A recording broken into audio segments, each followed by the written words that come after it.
Hey guys, welcome to the 2 a.m. pipe on the patio. I'm smoking the Falcon with a bowl that Newton Piper sent me years ago. It's a beautiful bowl. I love this bowl. I'm about done with this pipe. Probably 2/3 of the way done with it. Maybe more.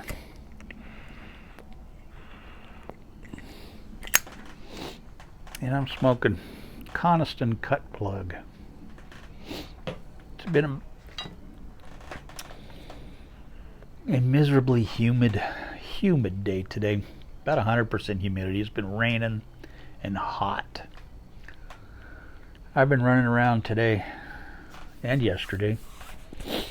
Yesterday I picked up this bottom for this toolbox. It's got 3 drawers in it, and the bottom is a open storage compartment. And I got that for 20 bucks on Marketplace. It looked terrible in the pictures because the paint is peeling off of it, and it looked like it was rusted. So I messaged the guy and I said, hey, I'd like to come look at that. And he said, come on over. So I went over and looked at it, and it was in much better shape than it looked in the pictures. All it was the paint was peeling off, just peeling off of it. Something had leaked on the top of it that just peeled the paint right off. It's not really rusty. It's just down to the bare metal. And I can do a quick touch up with the sander and then just paint it with red paint and it'll be fine. Same with the front of the drawers below. It's really nice.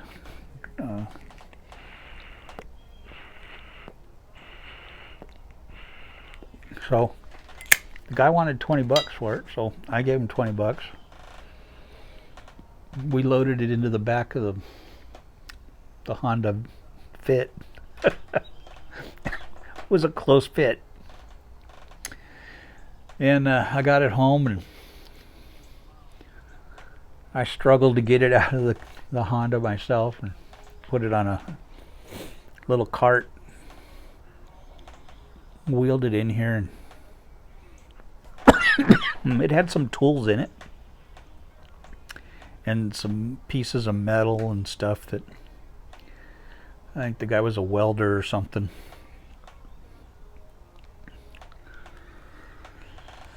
And so I cleaned it all out,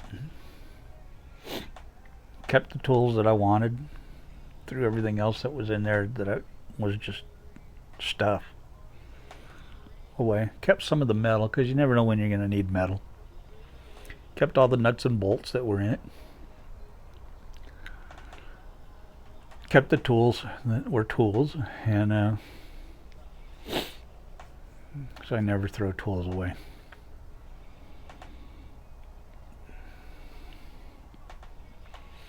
Vacuumed everything out of it. Put liners in it. Today I put the liners in it. And then I lifted this part up, put it on top, and man, it fit. The tolerances were like 1/8 of an inch. It looked like it was made for it. Just fit perfect. So I was stoked, and as you can see, the top used to be on top of the safe right there. So I wish I knew the combination for that safe, but the safe was put in by the man who built the house and built the barn and the everything, and when he passed away, his daughter lived in this house, and her family, and then she moved out, and the granddaughter lived in the house, and we bought the house from the granddaughter, and the daughter and the granddaughter had no idea what the combination was to this safe. So I'm thinking there could be stuff in this safe that nobody knows about. You know, there could be money. There could be a 1911 in there. You know, an old Colt 1911. You know, a guy can dream. So my nephew, he lives in St. Louis. He's a construction guy, and he keeps talking about coming to visit. And we've talked about this safe.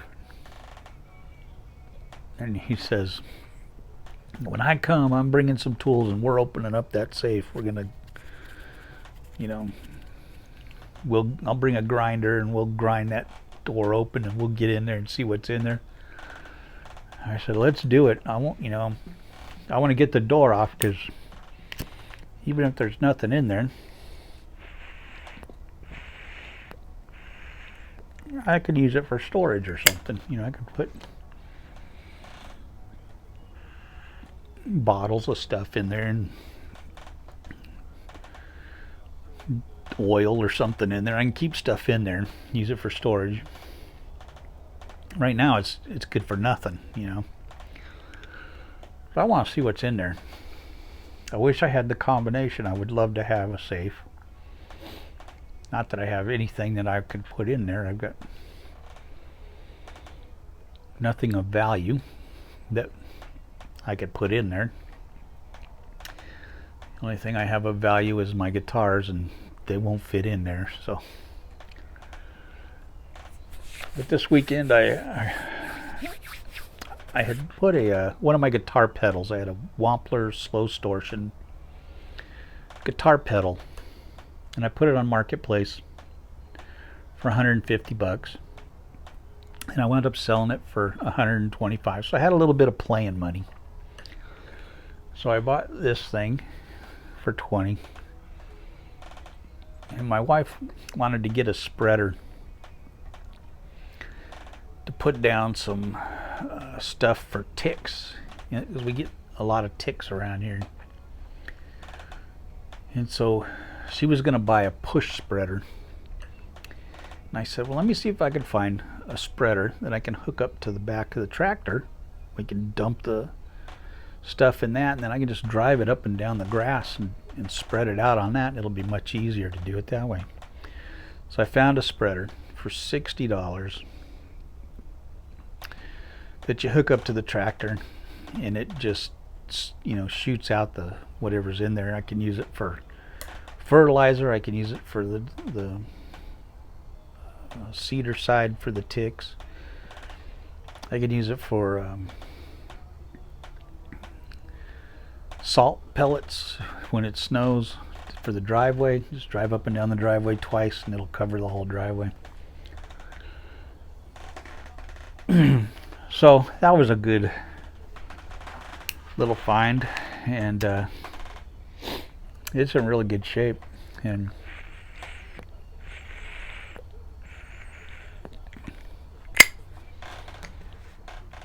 so I had a little bit of playing money. So, and I've talked about looking for a bench vise, and I have not been able to find a bench vise. If I lived in North Carolina or West Virginia, I could find a bench vise for $25 to $40. Really nice, big bench vise that would just be perfect.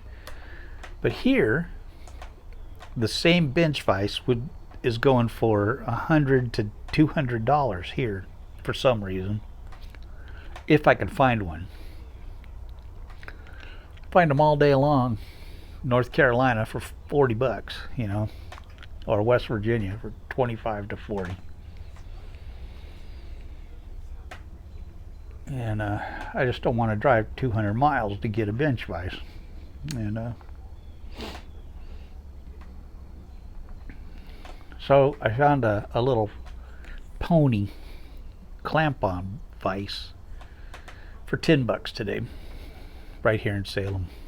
So I bought that because that'll hold me over. It clamps onto the bench, and it's got a couple holes where you can bolt it on if you wanted to, and it'll work for me for what I need right now. It'll hold me over until I can find a real bench vise. I need to go to Black Dog Salvage. I bet I can find one there. I don't know what they'll cost though. But I do need to go in there and see if they have one. But it's been kind of nice having a little play money in my wallet that I can mess around with. And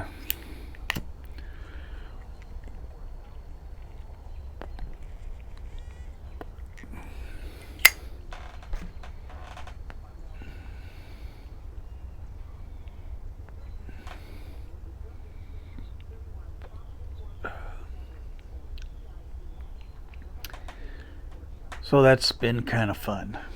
So I still got some money left.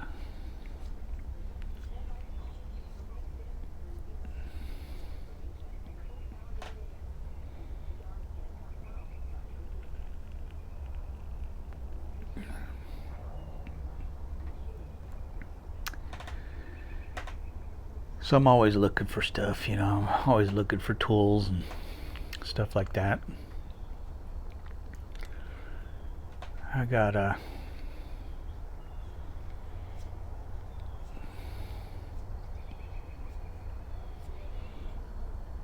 some tools coming in the mail that I ordered on eBay.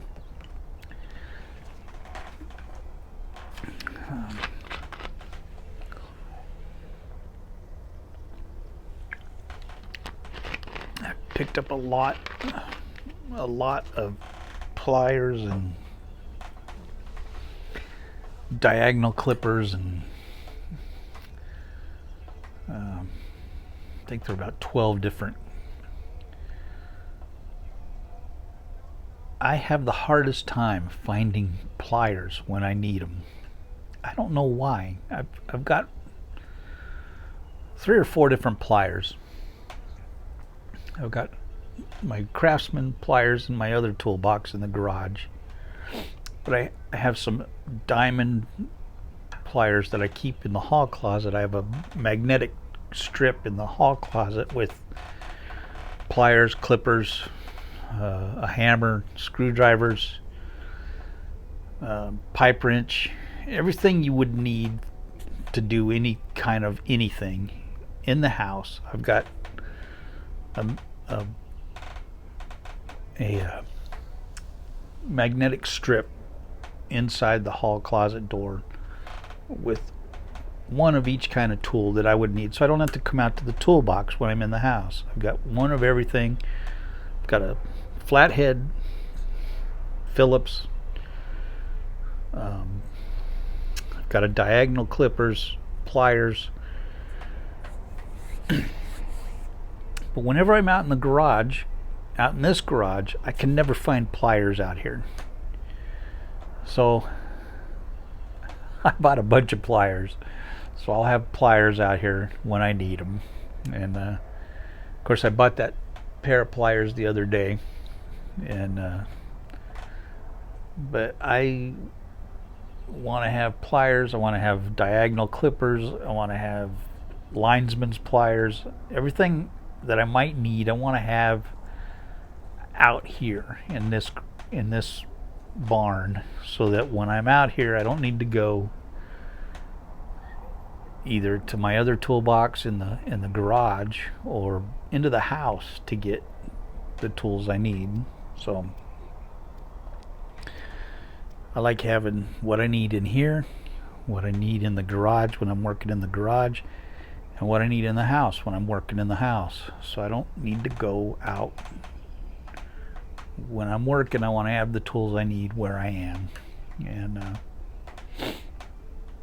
I'll tell you, that magnetic strip in the house has saved me so many times when I'm working on something in the house. And McKinley too, she uses that all the time when McKinley's really handy. She's really handy about working on things, and she's got her own little toolbox of socket set, and she's just really good with her hands and working on stuff. And she used to do welding. I wish she had kept that up. She used to be a welder, and when she was in high school, she was hired by an Academy Award-winning set designer to do some welding for the Burning Man, I think it was, or something like that, the Burning Man Festival. They hired her and a couple of other high school kids to go up there and build a set for the Burning Man thing, and they paid her to go up there and weld up this set for them because she was so good at welding.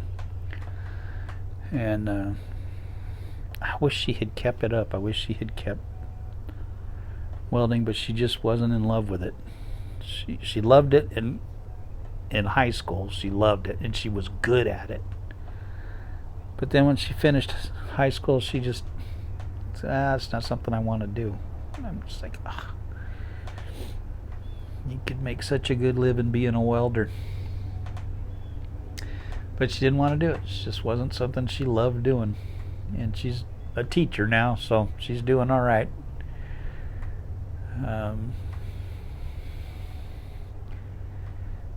And the place she's working, she just went to a new school just in the past couple months. And this school is just amazing. They just treat her with such respect, and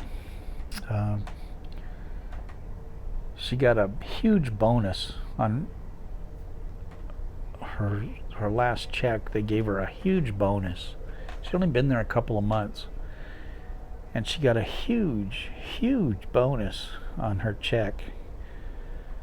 And she'd only been there a couple of months, and they just said, we just want you to know how much we appreciate you, and how much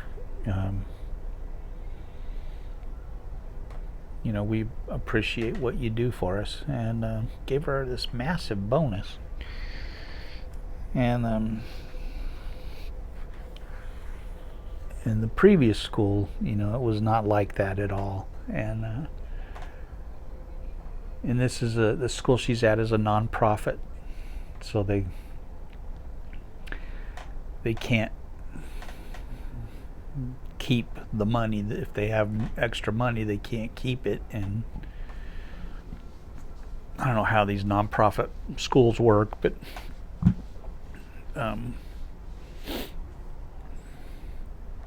they're not allowed to have extra money laying around or something, so they have to pay it out to the teachers and whatever, however it works. But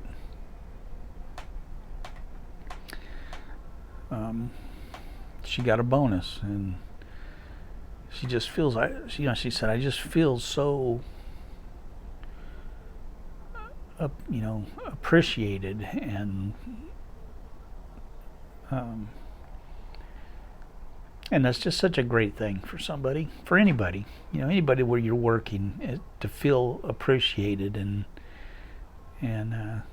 respected in your workplace is just a great thing. And You know, I worked at a place for 38 years and never got a bonus. You know, nobody got bonuses where I worked. And when I first started there, they would give us a turkey at Thanksgiving. Or Christmas, we got a coupon for a turkey. And then they quit doing that. And but I worked there 38 years, and they never gave us bonuses of any kind. And so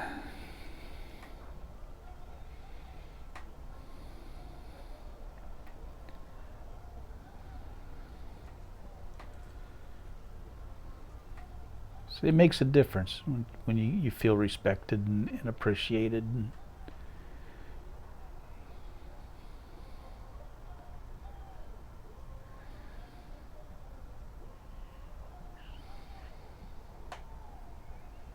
But they did give me time off whenever I needed it, so I'm not complaining. Whenever I needed to go play, I would go to Canada or something, they'd give me the time off to go. But I had so much time off that accumulated that, you know, I'd just take my time off and they'd let me go. But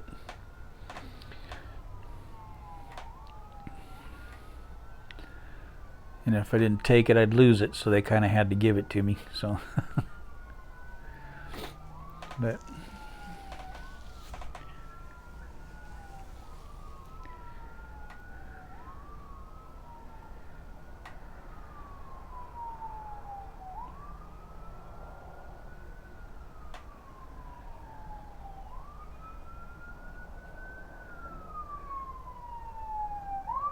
I went to Sadie's, where she works. She works for some eye doctors. I went in there and got my eyes checked, and for the first time in like 10, 12 years, when they did my, you know, how they make you look through all the stuff, and, you know, is this better, 1 or 2, 3 or 4? When I got all done, my vision, I always had double vision. For the last 20 years I've had double vision because I had surgery on my eyes and it screwed me up, and I've had double vision ever since then. And they actually got it to where I didn't have double vision. And when she had me read the card, look at the card and read it, I could read the smallest line and had no double vision. She worked something out. The girl who was doing it wasn't Sadie, but it was the girl who was doing the stuff. I could see clearly with no double vision. And so I ordered my glasses, so I'm waiting for new glasses, so hopefully I will see clearly and not have double vision. I won't drive at night because my vision is so bad at night, and I have the beginnings of cataracts, and I thought it was from that, and the doctor said it's probably just because you didn't have the correct prescription all this time, and they weren't getting your prescription correctly. He said it could be the cataracts, that could be part of it, but your cataracts aren't bad. So he goes, it shouldn't be causing you that much trouble. You may get some halos around lights, but it shouldn't be causing you. Your double vision stuff shouldn't be. That should be fixable. So when you get your new glasses, hopefully that's fixed. So I'm kind of excited about that. I'm excited to be able to read. I love to read, and it's really difficult for me to read because everything I read is like double vision, and I love to read, and so I'm hoping this will fix it. I'm excited, so hopefully I'll get my glasses in the next couple weeks.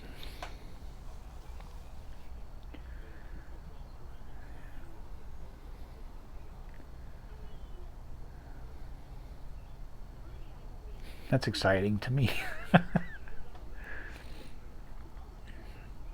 Being able to see is kind of important. You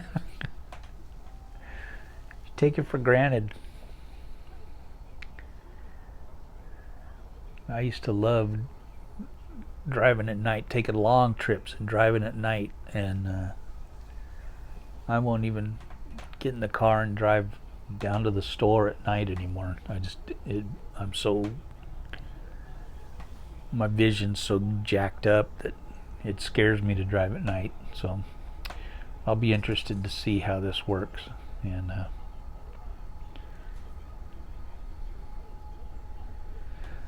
anyway, that's been what's going on here, and kind of a cool weekend.